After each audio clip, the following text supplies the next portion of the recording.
Hey everyone, Brad Smith here with Flight Golf.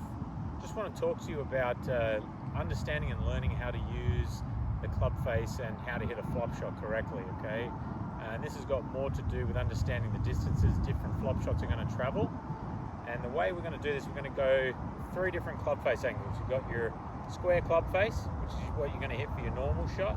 And then we're going to have 2 varying angles with the widest open your club face can get being at about a 45-degree angle to square at setup, okay? So we're going to have square, 45 degrees, and then about halfway in between. So you got to imagine it's about a protractor trying to use that club face to create that angle, okay?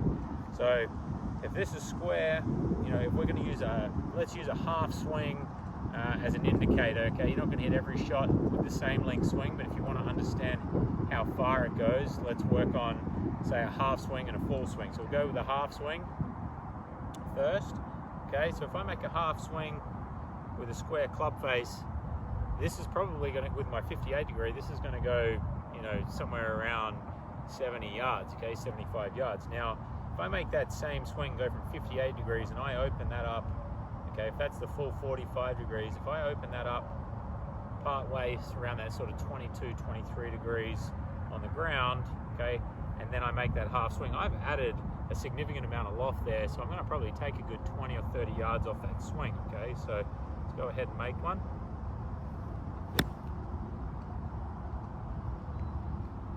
Okay, dug that one just a little bit, but that actually came out all right. So it probably went, instead of going 75 yards or 70 yards, it's probably gone maybe 45 or 50, okay?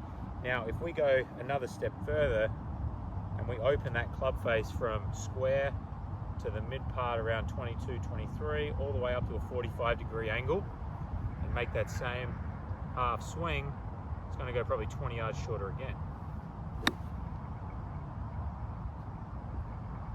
So that's probably gone about 25 yards or so, all right? So varying that angle, and instead of like trying to guess, use 3 different positions. You've got square, half swing, figure out how far it carries. You've got wide open, 45 degrees, and then fill it in somewhere in the middle with a third lofted swing to get an idea of how far that ball's carrying. So the swing doesn't have to change, just work on some very specific set angles in the club face, and I think you'll find that having an understanding of how far the ball carries with the same swing but a different club face is going to help you a lot when you're out on the golf course.